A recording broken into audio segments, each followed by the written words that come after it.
ഞാൻ doctor ഐസെഫിലെ consultant physician ഷിഫ Ayurveda pharmacy ചെലവ്. ജീവിതത്തിൽ ഒരിക്കലെങ്കിലും തലവേദന അനുഭവപ്പെടാത്തവർ നമ്മുടെ കൂട്ടത്തിൽ ആരും ഉണ്ടാവില്ല. തലവേദന പലതരത്തിലുണ്ട്. Migraine, sinusitis, cluster headache, tension headache. ഇതിൽ ഏറ്റവും കൂടുതൽ കാണപ്പെടുന്നത് മൈഗ്രെയിൻ.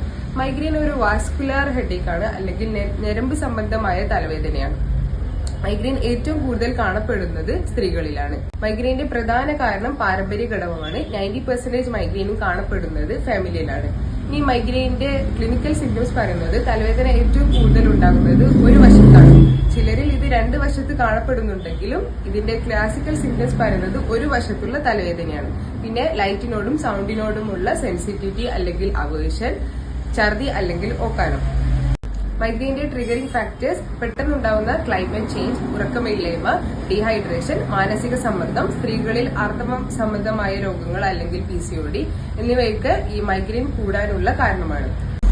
മൈഗ്രെയിനെ എങ്ങനെ ഒരു പരിധിവരെ കൺട്രോൾ ചെയ്യാം? ദിവസം 6 മുതൽ 8 മണിക്കൂർ വരെ ഉറക്കം കിട്ടുന്നു എന്ന് ഉറപ്പുവരുത്തുക. ധാരാളം വെള്ളം കുടിക്കുക. സ്ക്രീൻ ടൈം മാക്സിമം അവോയ്ഡ് ചെയ്യുക. യോഗ, മെഡിറ്റേഷൻ എന്നിവ നിത്യവും ചെയ്യാൻ ശ്രമിക്കുക. ആയുർവേദ ചികിത്സകളായ തലപ്പൊതിച്ചിൽ, ശിരോധാര, ശിരോസേക, നെസ്യ എന്നിവ ഇതിന് വളരെ അധികം ഫലപ്രദമാണ്.